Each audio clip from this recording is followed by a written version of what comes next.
Hey, it's Chronologically Gaming, the only channel that's perpetually retro because we're playing every video game in order of release. We started playing the games back in 1971, and where are we now? Well, we're going all the way back to December 1982.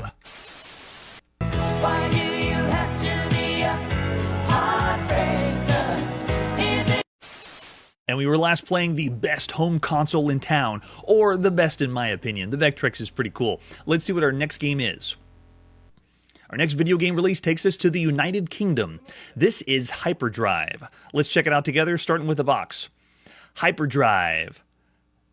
The box is interesting. What kind of picture is this? A fuzzy ship? A spiky ship?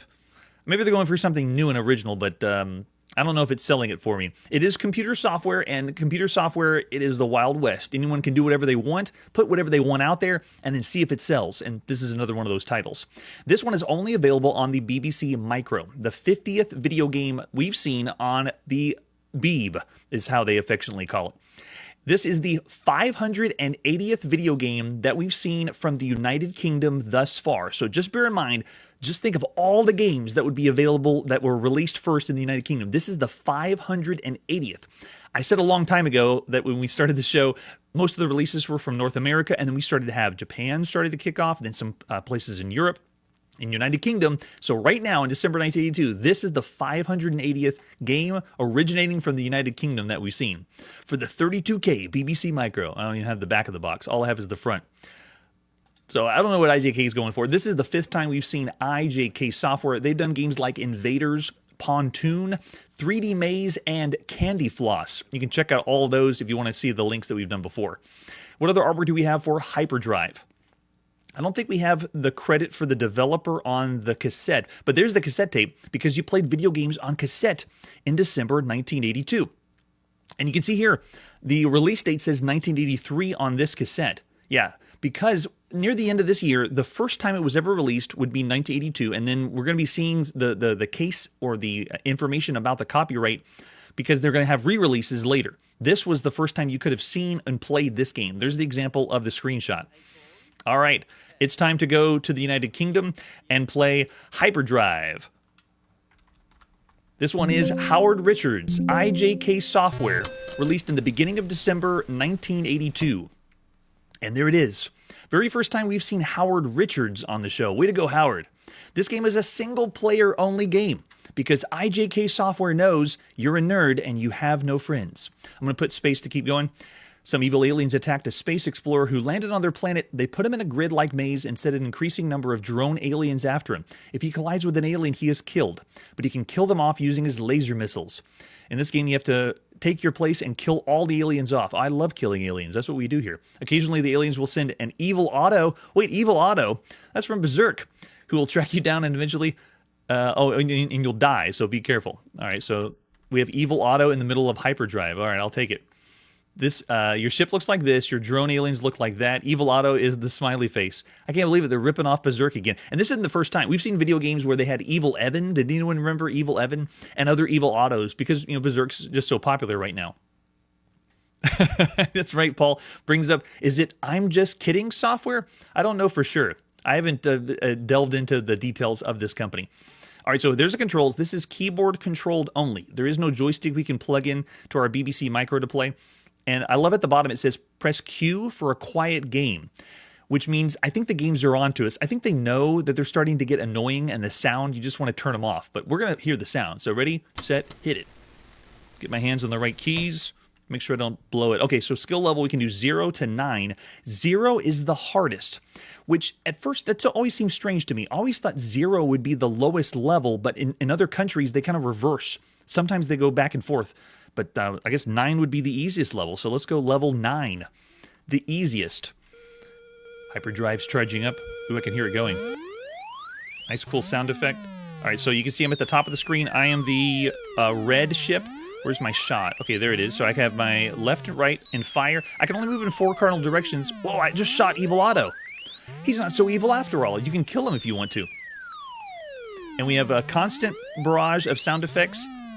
This is a game we've already seen before. So Hyperdrive is another ripoff and clone. I'll see if the live chat wants to tune in to say what they already know what it is. Oh, go, go, go. What's interesting about the game is it keeps a grid down at the bottom, but I'm not sure what the grid means. And it plays where we start with one level with one enemy, and then after the enemy is destroyed, if I can destroy it, then it goes to a second level where we play with two enemies, and then it just progressively adds more and more enemies to play. But I don't see the enemy shooting us. I don't know. I shot Evil Otto. That was luck. Let's see if we can take him out. Or he takes us out. It doesn't look like they shot us, but we can put our name in. A full name, and we get a high score table. Nice. To make you feel like you're playing in the arcade. And then pick the skill level again. Let's show you what 0 is. This is level 0, the hardest of Hyperdrive. Ready? We're going to go really fast. Oh my gosh. And yes, Evil Otto just came right at us, and we died. We died way too quick. Okay, let's do it again. Level 0. Spacebar. And go. Yeah, so the controls respond as best as you could think with a keyboard. The only thing is the BBC Micro controls. There's very rare right now for a controller or a joystick to be able to be plugged in to play. So a lot of these games you're going to be playing with keyboard anyway. All right, we'll go back to level 9. We can't handle it. It does feel like a game of cat and mouse. We do have a shoot mechanic though, so being able to move around a grid is, of course, like any other top-down maze game that we played. And the ability to shoot is what makes me think of this as another Targ-style game. So we first would call these games an arcade maze game, like a top-down maze game. And you notice when I finished the level, now we got 2 enemies that we're going after. This marks the 334th time that we played a top-down arcade maze game. That's how many are out there. And this is what we call vehicular combat games. It's just an action game, a shooting game, similar to like tank-style games. This is we played over 100 vehicular combat games on Chronologically Gaming so far since December 1982. This does offer the difficulty levels, which is kind of nice. The Evil Otto cameo we've seen a few times in other games. Now we have 3 enemies, so you can see it's going to get more and more difficult, but once you die one time, that's it. It's keeping a high score in the top left, which is kind of nice. Oh, we're down onto 4. Looking pretty good. So this is how the levels progress. Exact same map. Nothing's changing for this, the view. It's the exact same one every single time. It does have that classic arcade gameplay loop, and the control is, as you'd expect, up, down, left, and right to move around. It is a variant of Targ, which we've seen before, the 16th variant of Targ so far on Chronologically Gaming. Originally, we saw it in the arcades by Exidy, and then the sequel, pseudo-sequel, Spectar by Exidy. We also saw Arrow and Alleys on the Exidy Sorcerer, Attack Force on the TRS-80, and then other ones that were like Tombstone City, Chisholm Trail, and the Attack on Texas Instruments home computer. I put in slashes for my name, nice. We also saw Crossfire, which is a really good Targ variant right now by Sierra. Solar Fox is in the arcades by Bally Midway right now. Space Cadet's available on the Apple II. And then Eyes by Rock Ola is also in the arcades. All those would be Targ-ish games. So this one, while I still say the colors on this, the BBC Micro pop, it still is the gameplay pretty simplistic and around the average range for all the games you could play up to this point. Evil aliens attack the space explorer who lands on their planet. They put him in a grid-like maze and send an increasing number of drone aliens after him. The player controls the explorer on the grid, and they move in the cardinal directions to move around and fire. Enemy drones move randomly about the maze, and each level starts with an additional drone. Occasionally, Evil Otto will enter the level, randomly like he always does. Moves directly toward the player. There's 10 levels of the game difficulty. And if you're caught by the aliens, then that's it. Time's up and game's over. So I would say this game is not as good as Crossfire that we've seen on a few other home computers. I wouldn't say on all the home computers. I wouldn't say this is as good as Crossfire on MS-DOS or Chisholm Trail and Tombstone City that are on the Texas Instruments home computer. I would put this game at about the same level as The Attack or UFO on the Sharp MZ. So it is still average-ish for all the video games you could play up to this point. Thanks for playing Hyperdrive. So what would you say? Of all the video games you could play across all home computers right now, what would you give Hyperdrive? This is going to be rated against everything all over the world for at least home computers for the video games that would be released up to this point. So I'm seeing over in the chat a 2.5 to 3. Yeah, James is saying kind of underwhelming. Brad's saying 2.5 as well. I actually am going to agree. Brad, Paul, and James all have that. I'm saying 2.5 as well. It's average. I wouldn't even say 3 stars because the gameplay is very simplistic, but it does have the classic arcade gameplay loop, the score attack, but it's no joystick control, and we've played other games that do have that. But there you go. 2.5 stars for Hyperdrive. Let's see what is next. Yep, 3 if you're generous. Our next video game is Ice Demons on the Apple II. I want to check out and see what Ice Demons is all about. Here's the artwork we have for Ice Demons. Oh man, can you tell that he did the box all by himself? This game is only available on the Apple II. This marks the 439th game that we've played on the classic Apple II, whether it's Apple IIe or Apple II Plus. This one's done by Matthew Jew, the second time we've seen Matthew after Battleship Commander. This is his very last game, to my knowledge, and also to my knowledge, he did everything in this game. He did this box. He did the publishing. He made the company Morningstar. You see at the top. He did all the programming, the advertisement. Everything was done all by himself. Here's the ad you would have seen in magazines. An arcade game that's much better than the packaging the game comes in. Burn. They just burned Matthew's art. The game deserves a better presentation. It can be played solo or in competition or even a team play. That's pretty cool. And they show a screenshot that's right here. Yeah, welcome into December 1982. I did get some pictures from, there's a blog that they're documenting other Apple II games. And so they have a lot of pictures and artwork like this. And I'll include a link down below if you want to check it out. But here's Ice Demons with some instructions. The inside manual, I couldn't find a scan, like a PDF online. But we can see there's the 5 1/4 floppy disk that we're going to pop into our Apple II to play. And then we have even more just showing off the artwork. Now, what's special is the front of this box isn't really paper. It's like a metallic front of the box. So if you notice, be sure to check out the blog so you can see it in action. As you move it around, it has this very cool metallic sheen to it. So while the homemade artwork is, you would say it's, okay drawn, but the way that it's presented is actually kind of cool. So I wonder why the advertisement said that. Yeah, it seemed like D&D style art. There's the example of a screenshot, which really doesn't do the game justice either. All right, let's go and play some Ice Demons by Matthew Jew and Morningstar, released at the beginning of December 1982. We are ready. And this one does take a little bit of time to load.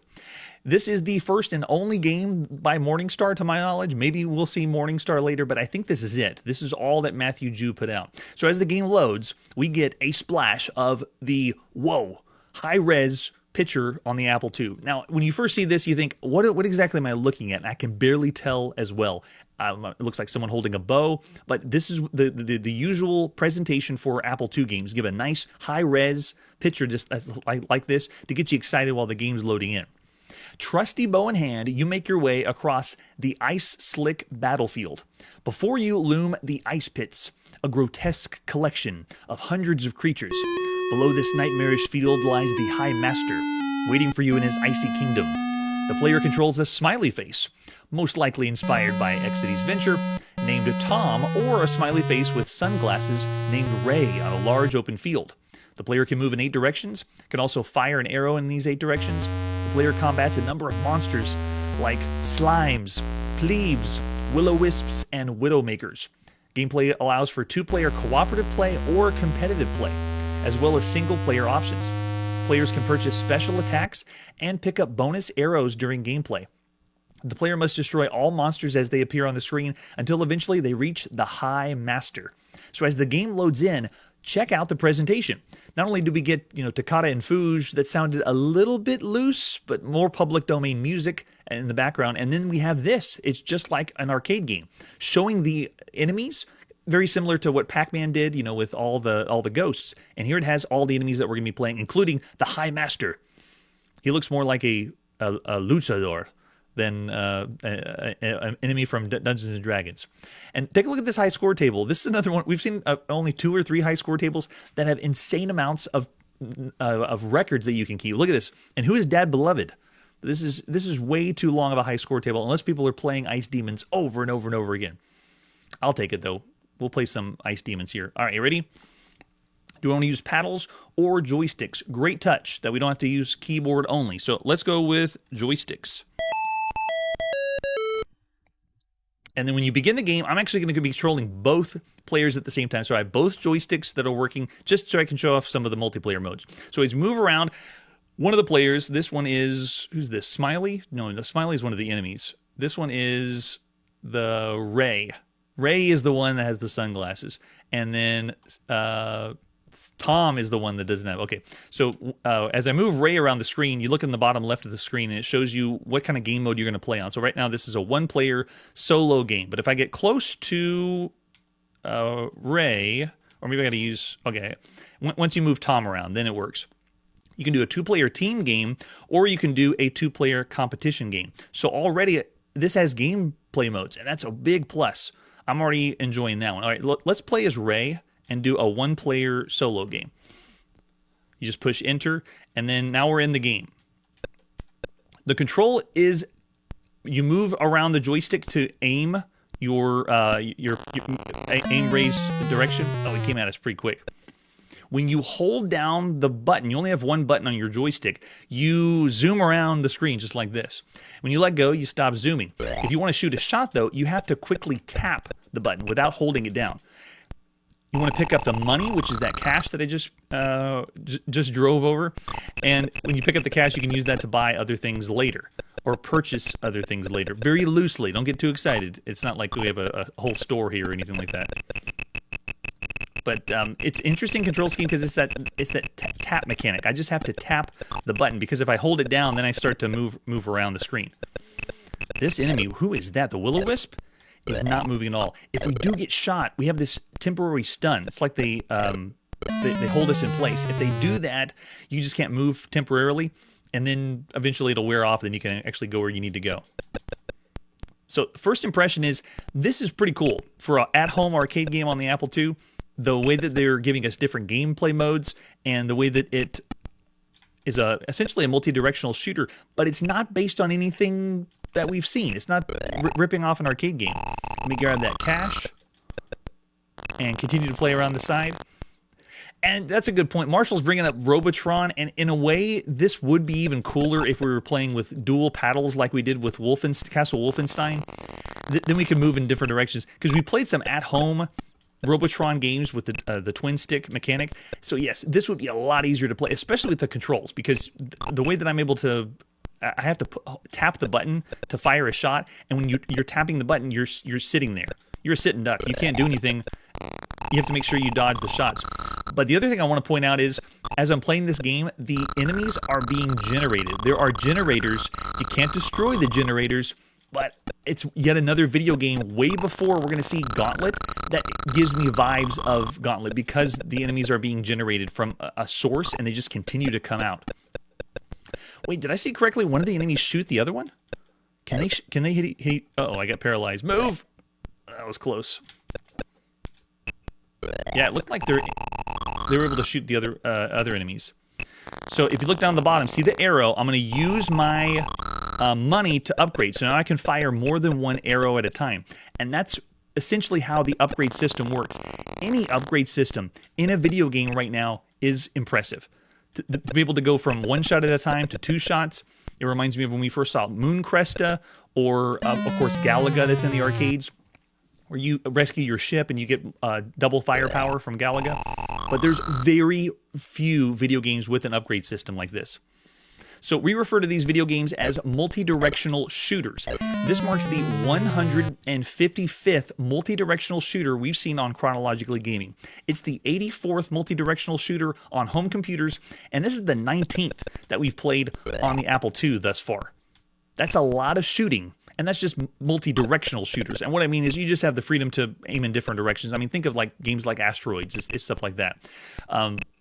Of the 155 multi-directional shooters that we've seen so far on Chronologically Gaming, 99 of them are based on another game or a clone of another game. You know, like they clone Space War, they'll clone Gunfight, Asteroids, Star Castle, Berserk, Robotron that we just mentioned, Bosconian. And this game is not a clone of any one of the other games we've seen. It's an original property. It's using elements and little ideas from other games, but no, it's its own thing, which is kind of cool. And you know, while the character kind of looks like the what's his name from Venture, the character from Venture, it's not a real clone from Venture. This doesn't play exactly like that. This is an original game. Oh, cool. We can put her name in. So I was playing this character too. Does it do another one, whole name? Where are we on the high score table? Oh, we're at the top? No, we're not at the top. We're not even near Dad Beloved, whoever that is. All right, so let's go again with joysticks. And here, let's play a two-player game. So I'm going to move around as Tom this time, and we can do a two-player. I want to do a two-player cooperative game. Move close to, oh, there. Two-player team game. Ready? Check this out.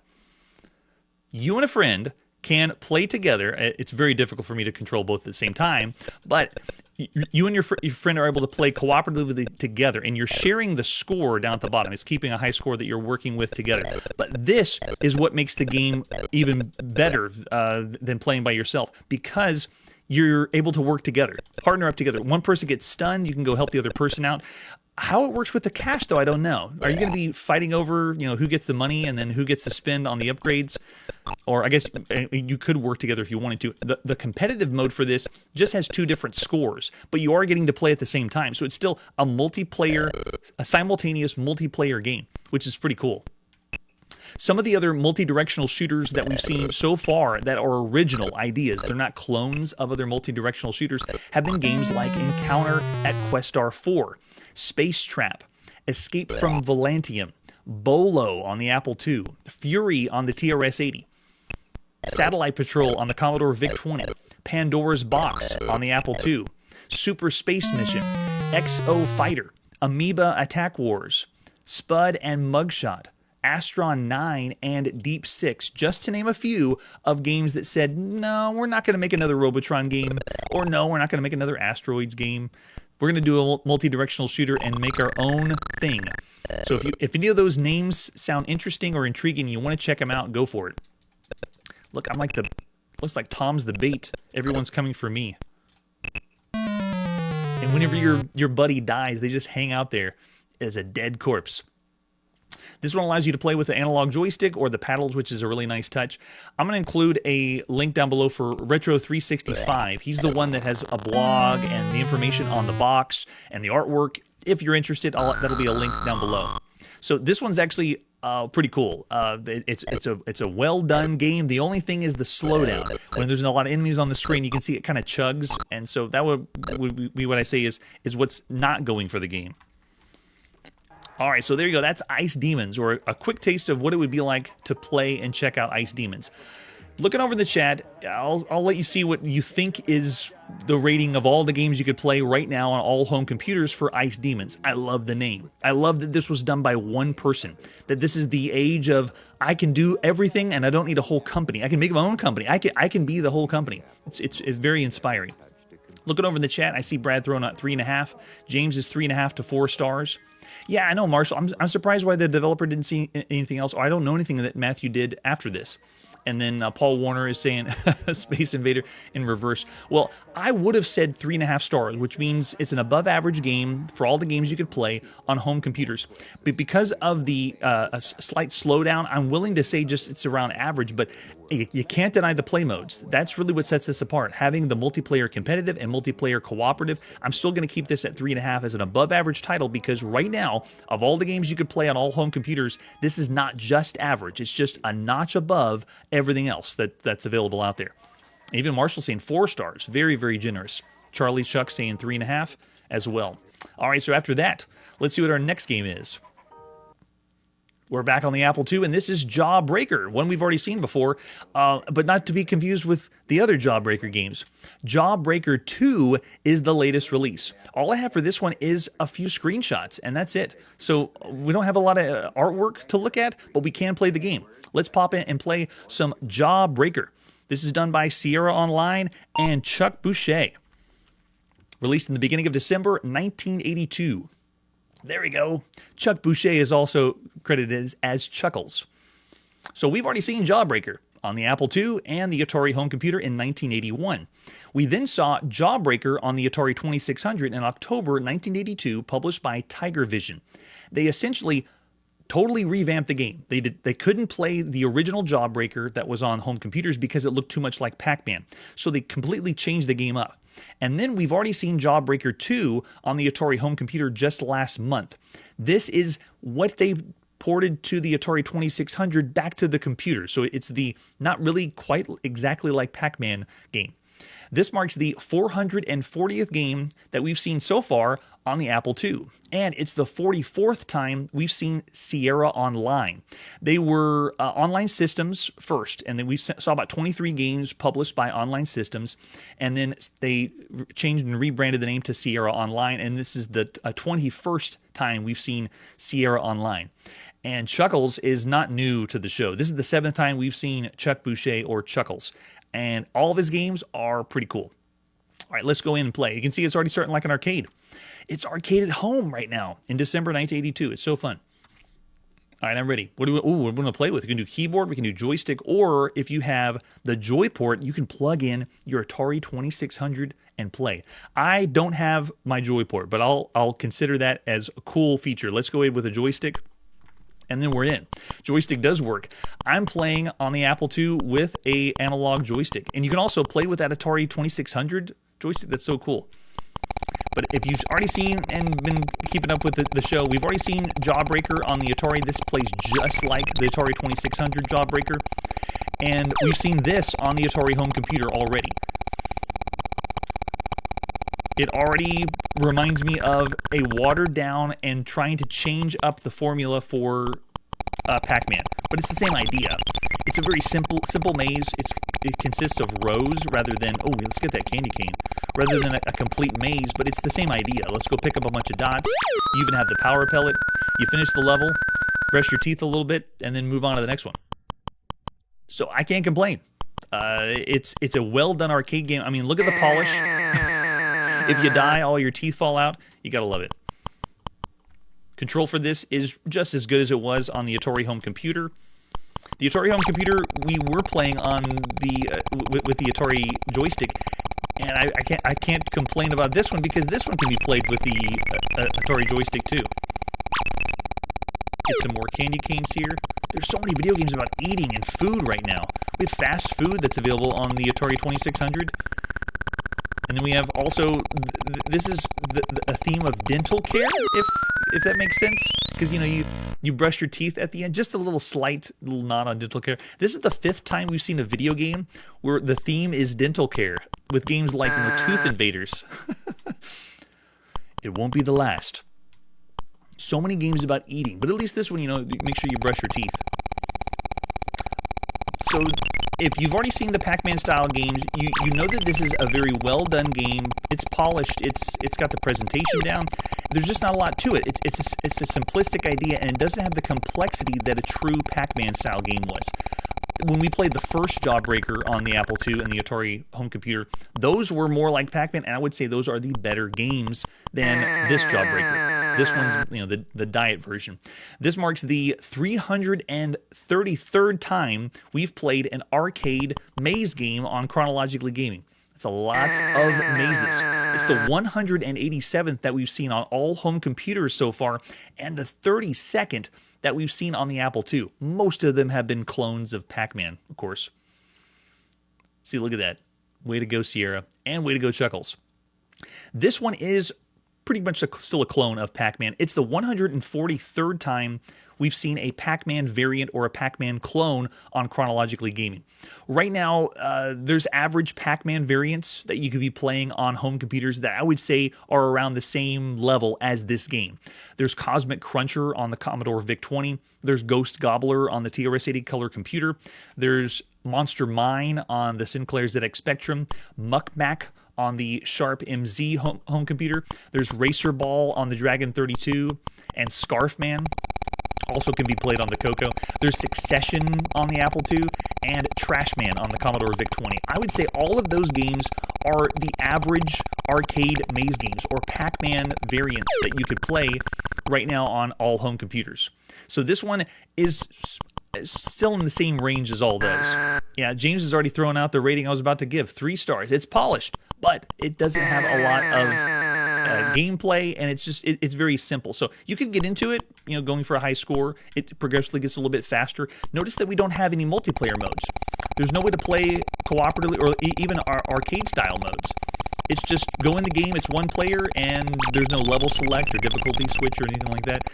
You just go into it. If you were to play this on the Atari home console, that one actually has a little bit more, just slightly more. So it's funny that they ported it from the console. Well, they originally had it on the computer, then they ported it to the console and changed it. Then they ported it from the console back to the computer, and they left out things. So you didn't get as much as what you would have had on the home console. All right, so yeah, I'd say this is about the same rating as the Atari home computer version that we've already seen, even though that version did have difficulty options. This one does not. This one you just go in the game, and that's it. All right. So I'm going to go ahead and quit out. Thanks for playing Jawbreaker II. Of all the games you can play across all home computers right now, it's pretty average. I got some ratings of a little bit higher than 3 stars. 3 stars is our average range for all the games you could play on all home computers. There's a 3.5 out there that Marshall's saying. Oh, maybe because the polished 3.5. But I'm going to say it's the same rating that we gave for the Atari home computer, 3 stars. It's a very competent, very well done, very average game for all the games you could play on all home computers right now. Just wait. We're going to have lots more polished games, and it's going to be, the rating's going to be fierce. All right, after that game, it's time to see what our next release is. Hey, speaking of the Atari home computer, our next video game is Journey to the Planets. Let's see what it's like, starting with the box. Oh, very nice. I've seen boxes similar to this. Journey to the Planets is going to show us something special. This game is only on the Atari home computer, and it marks the 437th time we played a game for the Atari 400 or the Atari 800. It's by JV Software and Jack Verson, the 3rd time we've seen them. Way to go, Jack, doing games like Action Quest and Ghost Encounters. And those games were really cool, very innovative. And this is what we're going to have here. We flip this over on the back. The art's pretty cool too, I like that. What's your favorite type of game? Space, arcade, or adventure? Journey to the Planets presents an intriguing combination of all 3 as you find yourself on a strange planet in a strange universe. What? Are you kidding me? We gotta see about that. You need 32K memory on your computer to be able to play this one. Well, I'm already intrigued, and I'm already enjoy the games that have come out so far. And yes, Brad, the front of the box does kind of look like a board game. Not selling it there. What other artwork do we have for Journey to the Planets? Here's the ad you would have seen in magazines at the time. It's kind of the same as it has for the box on the Atari 400 or 800. And there's the cassette we're going to pop into our Atari and play. Kind of rare to do that. Most of the time I'd like to play on cartridge on the Atari home computer. And we've been playing so many games on cartridge on the Atari 2600 that you just expect that to be the game. But no, not now. Now, later, this game's going to be released in 1983 by Rockland Corporation, and this is the box that Rockland did. You can see that they decided not to go with disc or cassette like the first version. This is the version that they ported over using the cartridge. It's going to be this is the 4th time we've seen Rockland. The 1983 cartridge release features a different soundtrack and tones down some of the more difficult puzzles of the game. So this one we're really not going to see in 1983. So I'm just showing you now. Journey to the Planets, we won't see this version. It's just so close to the original. We're going to play the original because this is the first time you could ever have played it. Flip over the back of that box. You can see they even have some screenshots. Rockland Software tells us the joystick is required. Yes. And Marshall's telling us that the disc version has a few more frills. That's true. Usually when we play the disc version, it has more space to fill up lots more gameplay. And there's the example of the screenshot. Lots to be desired. Let's take a look at the manual for Journey to the Planets. What's it going to be like? How do you play it? I'll give you a brief synopsis as we take a look at the manual. Tell us, Jack, what it's about. Here's how you load the game up. The start and select button is what they use. You can press them at any time to restart. Select is indicating whether you're going to do a hard or normal play. There it is. So, Journey to the Planets, you play a spacefarer who must find a way to return to his home planet. To do this, you have to collect various treasures from several unexplored worlds. Sometimes you will need to shoot your way to a particular treasure. Other times, you'll have to solve a set of puzzles to reach your goal. Once you recover all the treasures, you must pilot your starship through uncharted space with a limited amount of fuel to find your home planet. Wait, what? Really? So it explains the predicament here. The player movement is done all with the joystick, the Atari 2600 joystick. That one red button is all you need. You move around up and down, directions are usually not required, but in special cases you might need them. You walk off the TV screen in one direction, you'll automatically advance to the next scene. You have a gun. Once you find it, you pick it up, and you'll have it with you for the entire game. It shows you how your gun is aimed using the joystick. You only shoot like in 45-degree angles and up and down, so you don't have like full freedom of movement. You can board a spaceship. There's a spaceship in the game. When you touch it, you get on the spaceship and it starts to act like lunar lander. You exit the ship and push the button again. I'm already really excited because they're combining two different things we've never seen before. You press the joystick in any direction that causes the engines to propel you in that direction. No way. I'm reading the manual and I'm not believing what I'm reading because we've played video games that are adventure games, text-only games that this happens, but not an action style game. So I'm wanting to know how they're going to pull this off. And they show us what the space flight's like. Space is divided into 64 sectors arranging in an 8x8 square. Fly off the screen in any direction and you'll enter the next sector. When you discover a new planet, maneuver your ship to enter the planet's atmosphere. Beware of the collisions and stray comets in space, and you can safely navigate through a comet's trail. What? There's even a map. This game has a map. Press your joystick button while in space will suspend your ship and show you a galactic map. And it breaks down what the positions or what all the symbols mean on the map. Whenever you enter a sector, it shows it on the galactic map, which means this is going to slowly draw your galactic map as you play the game. Another example of auto map. That's right. This has an auto map feature. And this tells us how to do the landing. And then when you're on a planet, you can explore the planet. And every time you die in this strange universe, there are many ways to be killed. If this unfortunate situation should occur, you'll find yourself reincarnated back on the original planet, which just means it's going to reset you back to the beginning. Be careful not to waste all your energy, and you have a score, you have a time that's in the upper right corner. And then what you're supposed to do is go to all these planets, find the treasure or prize, and bring it back to the first planet. And there's annoying interruptions. This section says, if you have any problems, just push the option button. It'll pause the game. So there's a pause feature here too. I love it. The game will end in one of three different ways. You can use up all your energy, you can successfully land on your own home planet, or you can get killed and end the game while you search for your home planet. And then if you need help with any of the puzzles, you can send $1 to JV Software, and Jack Verson himself will answer it for you. Probably not Jack, but someone will answer the question because I've heard that the puzzles can be pretty difficult. And then if you have an exceptional score, over 4,000 points, take a picture of your TV screen, which is very difficult to do. Mail it with your letter stating your name, address to JV Software. That's awesome. Way to go, JV Software. We've already seen two pretty good games, and now I'm really excited. All right, let's pop in the very first time this cassette to play. I actually have the disc version, but each one is pretty close to the other. And play Journey to the Planets by Jack Verson and JV Software, released at the beginning of December 1982. I am so excited. What in the world's going to happen? So as this loads up, this one is going to be a combination of lots of things. First, you got to know, we saw in the manual, this is a single-player only game. There is no way to play multiplayer modes and things like that. You're only playing by yourself. Oh, nice. More public domain music. I'm so excited.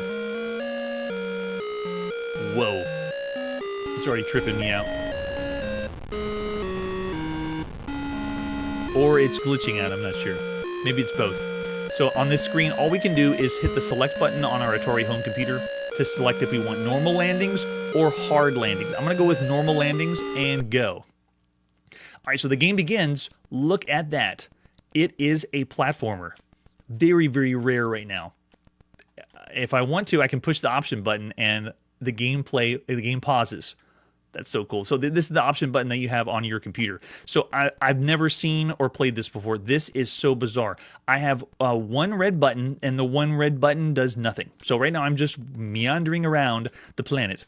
Can I go in the door? No, I'm trying up because I'm used to up, but up doesn't work.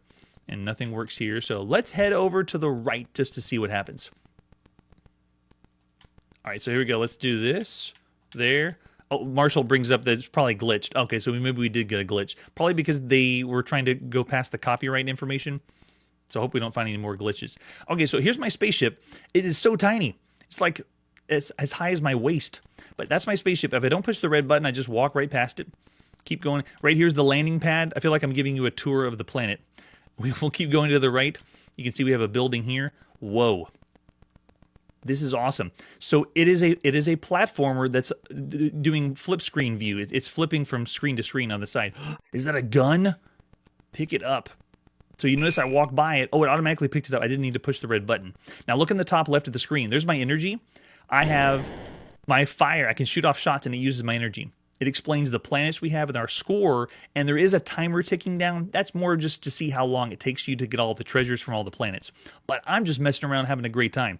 Now, the way that the gun control works is, this is very far from a run-and-gun shooter. It's not even close to that. This is, you hold down the red button, and then you can aim your gun. So while I'm holding the red button, I aim, and as soon as I let go, that's what fires the shot.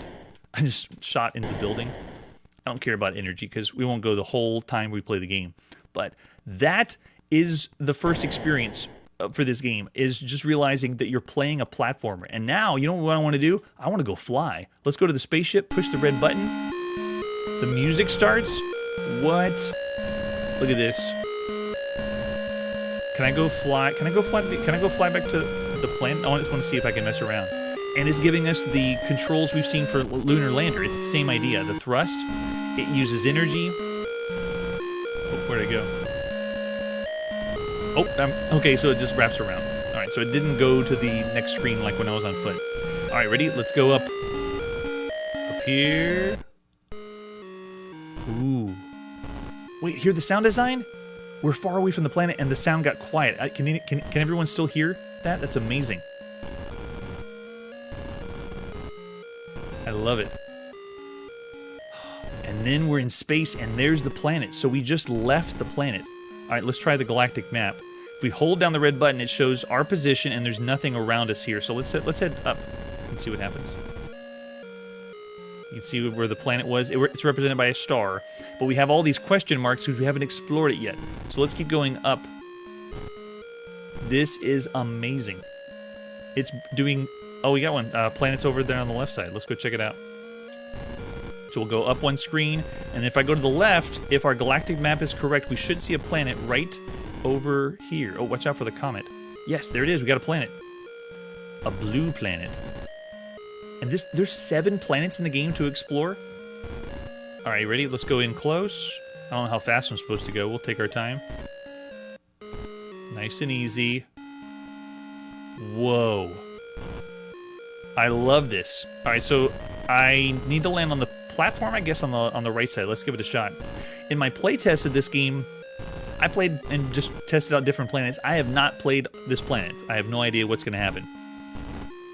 So if you look at the screen, oh, it zoomed in. Oh, we're here. Okay, that must be the platform over there. Let's go to the green platform. That's got to be the landing pad. The top of the screen, it also has a really good indication of how fast you're going, because we played several Lunar Lander style games. If it's green, you're good to land. If it changes color, then you're not good. All right, so we landed on the planet. It tells us at the top of the screen, the prize here is the ruby chain. So we're looking for the ruby chain treasure. This is awesome. Is that the monolith from 2001: A Space Odyssey? Whoa, I just walked into it and warped. Whoa, and I can climb the mountain. So I have no jump. All I have is a shot. Up on the joystick does not do anything. What is this? I have no idea. What is that? I gotta shoot it? What do you do when you explore planets? Oh. Did it fix it? Oh, I can pick things up. That's right. You also have the ability to pick up items, too. I don't know what it's going to do, though. Let's see what this circle is. Keep going to the right. Is that an elevator? I'm not sure. So many questions. But this is so cool, because it is like we're playing a text adventure game, but being able to actually fly as an action game around. And a side-scrolling...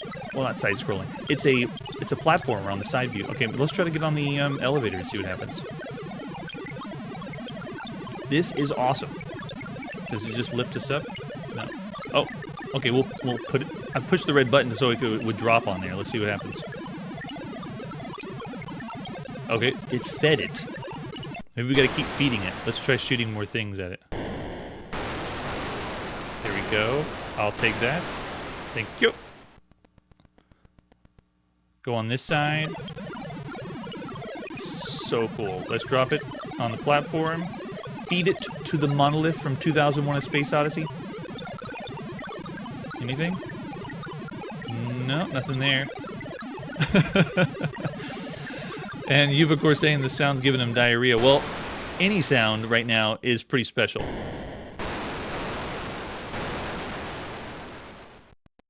I am loving it.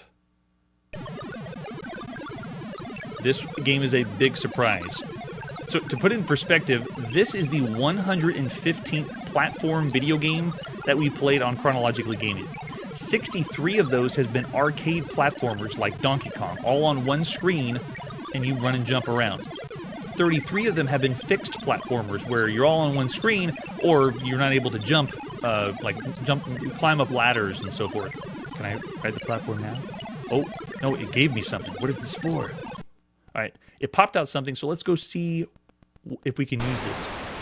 We've done 11 auto-run platformers that we've seen so far on Chronologically Gaming, which it's a platform that just keeps moving. And then we played one explorable platformer called Aztec on the Apple II. This one is the other very rare video game. I mean, because there's only been 6 platformers that are not any one of those games, like Manhattan or Steelworker that we saw in the arcade were very, very strange platformers. And then, of course, Pitfall is out on the Atari 2600 and television, and then Smurf on the ColecoVision, and then Captain Cosmo that we recently played. Wait, where's my stick? Oh, we were supposed to put the plank down to cross the gap. Right here, right? Wait, how do we cross the gap, though? If I really want to see... Yeah, I lost my thingy. Drop the stick on the top of the... Oh, the top of the hill. Okay. Does that mean we're going to go through the same thing again? But this is so cool that one of the levels has a puzzle. You have to solve the puzzle. So it looks like we still... Fire. Give me my thing so I can get a thing. And I guess you have to do the same chain of command to drop it down.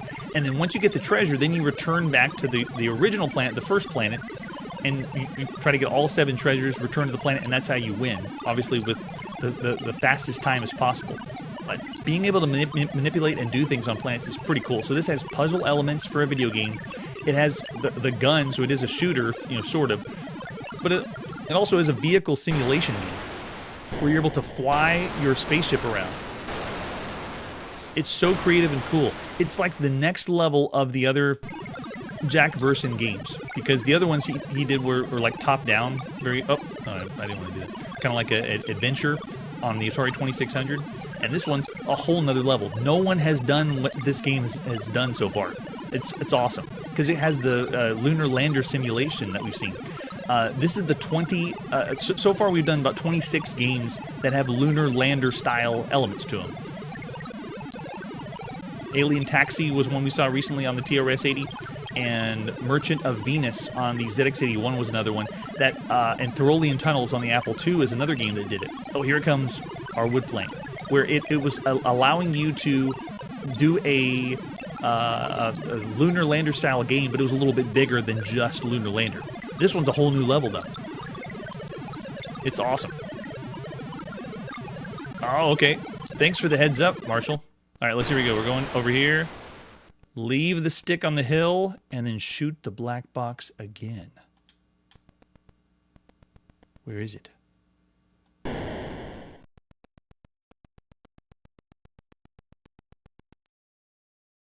Yeah, this is so cool. And it remembers that I left the stick on the top of the hill, too. I don't see any black boxes now. It's gone. So this game technically does have a time constraint. You have the timer that's ticking off in the top. But, oh, there it is. Shoot it.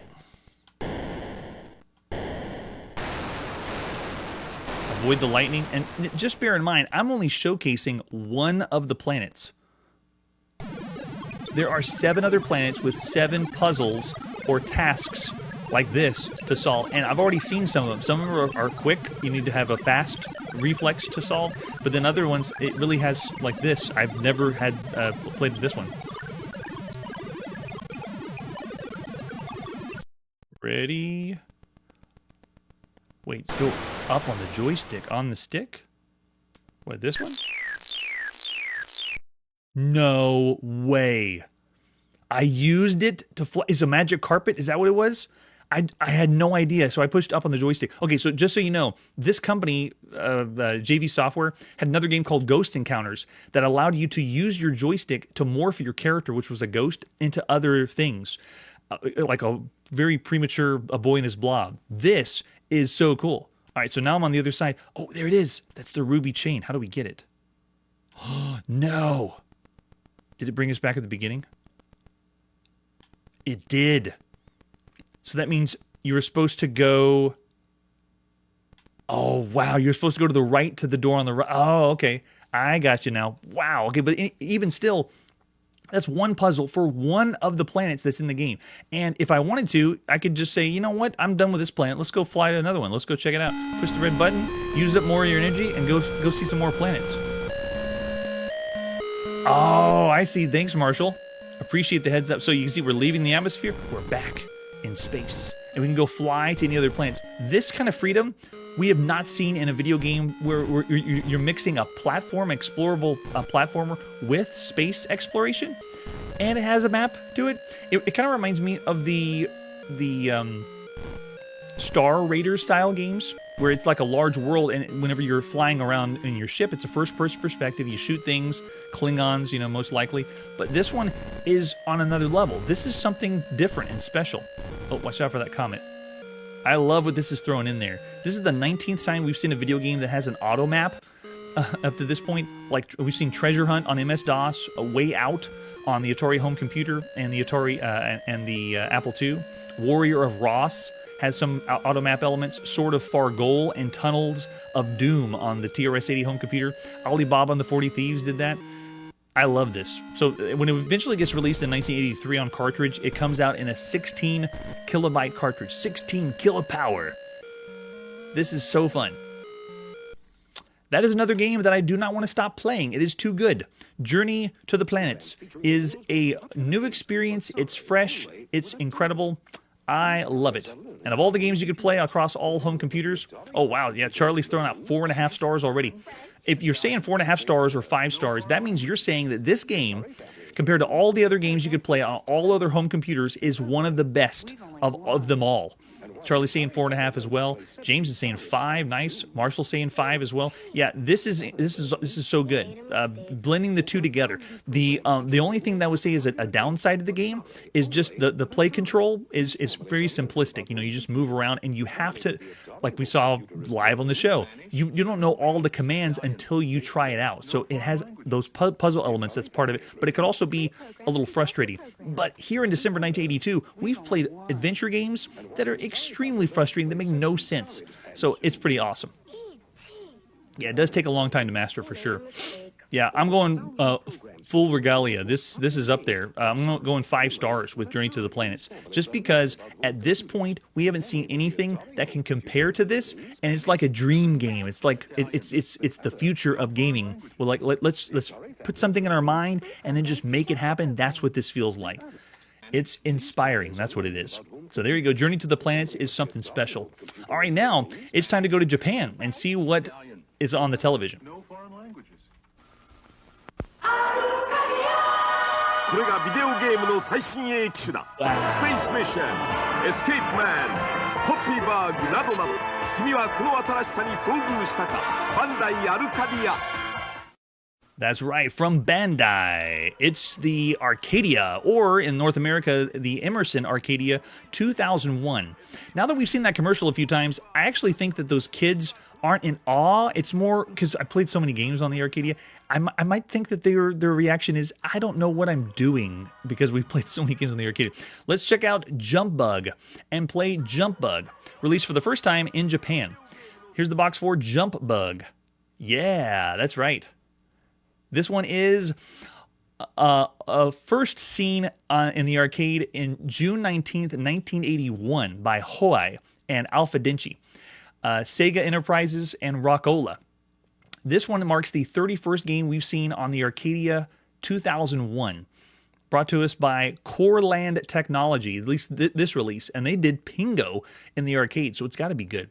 And Alpha Denchi, the 5th time we've seen Alpha Denchi after Jump Bug in the arcades. They also did Crush Roller and Make Tracks and a very strange arcade game named Talbot. This was ported over to the Arcadia 2001 by UA Limited, and most of the games on the Arcadia 2001 were done by them. So the box has, again, the screenshot isn't very well done, but you can see it's a bug. We're going to jump, has a propeller, sort of. What other artwork do we have for Jump Bug? We have an actual back of the box scanned as it was released for the Leisure Vision, or as it was known in Canada. You can see down at the bottom, Leisure Vision. Someone mentioned that to me on the show, that it's the Leisure Vision in Canada, which sounds pretty cool. It's kind of like ColecoVision and all the visions in television.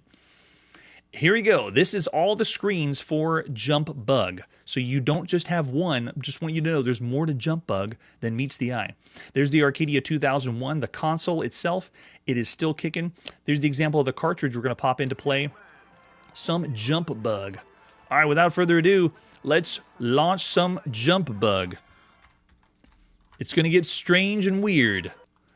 This is by Alpha Denchi, UA Limited, Core Technology, released in the beginning of December 1982. Awesome. All right, so this one is another game that's single player only. You don't get to have any multiplayer game modes. The garish colors hopefully don't hurt your eyes. This is a game I'm very excited for because we saw this in the arcades and it was good. It was very, very good. All right, so I'm going to go ahead and just go right into it. We're going to hit reset. Or actually, I don't think that we can hit reset now.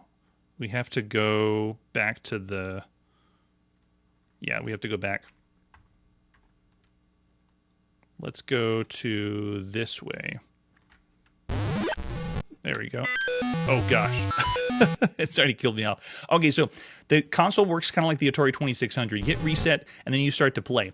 Now, as I begin the game, I'm actually controlling this with the other joystick, not the left joystick. I'm controlling with the right joystick. Already has a fallacy, in my opinion. Just make everything play on the same joystick, for crying out loud. But anyway, you can move around with the joystick, and I'm playing the game, and it doesn't really remind me of the arcade game at all. I see the bags to pick up, and I can hop on certain things, but I'm dying really fast to the enemies at the bottom. I can hold up to jump, just like I did in the arcades, but there's no scrolling. It went and flipped to the next screen. The arcade game was boss. It was one of the first platformers we'd ever seen. It was technically like an auto-scrolling platformer, but it had a jump mechanic, but it also was a shooter. Where's my shot? Okay, so I do have a shot. Whoa. It is very, very simple. It reminds me of some of the platformers we saw on the Commodore VIC-20. So this does not do the arcade game justice. If you only knew about this from the console, no, this wouldn't work. Oh my gosh, I can't believe it. The shot is pretty terrible.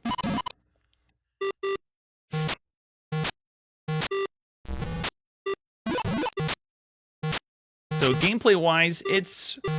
Oh man, there's just so much that they could have done better. But then again, on this console, I don't know how they could have done scrolling, because we haven't seen any scrolling yet. Yeah, it's a yikes. Oh my gosh. Is that lava? Alright, I can make it there. Whoa. That's tricky. You gotta go there to the other side? Oh, okay. I can't tell what's a platform and what's not. Also, I really don't have anything to shoot, because everything's taking place on one screen. There's not a whole lot that you can to blow up and shoot. So this one is an actual arcade platformer. The 64th time we've seen an arcade platformer on Chronologically Gaming. The 15th that we've seen on home consoles. But this is the very first one we've seen on the Arcadia 2001. This console doesn't have like a Donkey Kong variant that you could play, which is surprising because this is the very first one we've ever seen. It has the a level select that's available. So if I can humor you, let me show you what it's like. If we do that, it goes into like an attract mode. If you push the B mode on the game, and then if you want to see all the levels, you can push the button on the second controller and actually flip through, and there's a level select, which is kind of nice. So if you wanted to check out and see all the levels, this is what they would all look like. But again, it doesn't have the same appeal as the arcade. It's almost like a completely different game. It's doing something totally, I would say, a step back from what the arcade had. There's much to be desired for this one. So it does still have the up to jump mechanic, which we've seen for games like Kangaroo in the arcade and the Atari home computer. But it has it's so different from the original arcade. I'm marking this as a port that's different from the others. Oh gosh, did it just glitch out? Oh, then goes to the other game mode or the other level. Oh man. So it's being played on an 8 kilobyte cartridge. 8 kilopower is giving us all the jump bug, and they needed a lot more, in my opinion. All right, so the flip screen presentation rather than the scroll is really what's bringing this down. Oh, man, there's a lot better games than this one. I'd say this is not as good as Beauty and the Beast that we've seen on the Intellivision or Fast Eddie that we've seen on the Atari 2600. I would say this isn't as good as Donkey Kong on the Atari 2600. Yeah. It's not as bad as Popeye, though, I would say, on the Philips Videoback, or not as bad as King Kong and Airlock that's on the Atari 2600. It's still up there with the bad, though. All right, so there you go. That's Jump Bug. I want more. What's wrong, Jump Bug? Why couldn't you have played and done better than this? And we've seen other scrolling on home consoles. Like, think of the stuff we saw for ColecoVision. But Emerson Arcadia 2001, we haven't seen a lot of heavy scrolling video games, so it's pushing... I can understand they weren't able to pull it over. So looking over the chat, they say the sound sucks. Yeah, it feels like a VIC-20 game. Marshall's saying 2.5 stars.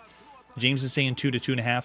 I don't know if I could call it bad, though. So yeah, I won't say it's a 2-star game for all the games you could play on home consoles. It is around 2.5 to 3 stars, though, of all the games you could play across all home consoles. It just could have been better. This could have been an excellent game because it was top tier in the arcades. I would still say it's very good because it combines a shoot 'em up and a platformer. But yeah, I don't know if you even say 3 stars. I'm going to say 2.5 for all the games you could play across all home consoles. It's still around the average range for everything up to this point. All right, and there you go. We got to put our video game playing on pause. Thanks so much, everyone that's joining me here on this crazy quest to play and see every single video game in order of release.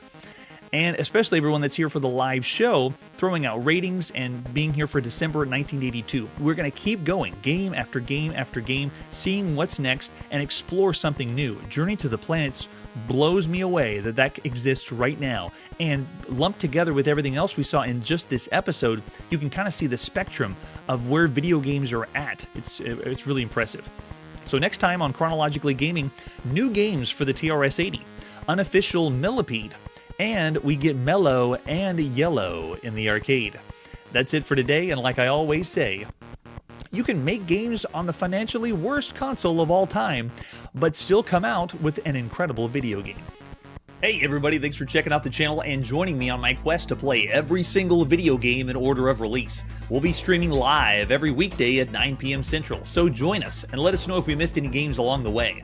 This video would not be possible without Launchbox, RetroArch, and MAME. Tell all your friends there's some crazy guy named Chronologically Gaming trying to play every single video game. We have links down below that'll send you to places like our Discord and Patreon, and one that says all the video games we've ever played. If you go there, it's a list of everything, and you can click right to the game you want to see. Chronologically Gaming is the name to look for. We are perpetually retro, and we will catch you next time.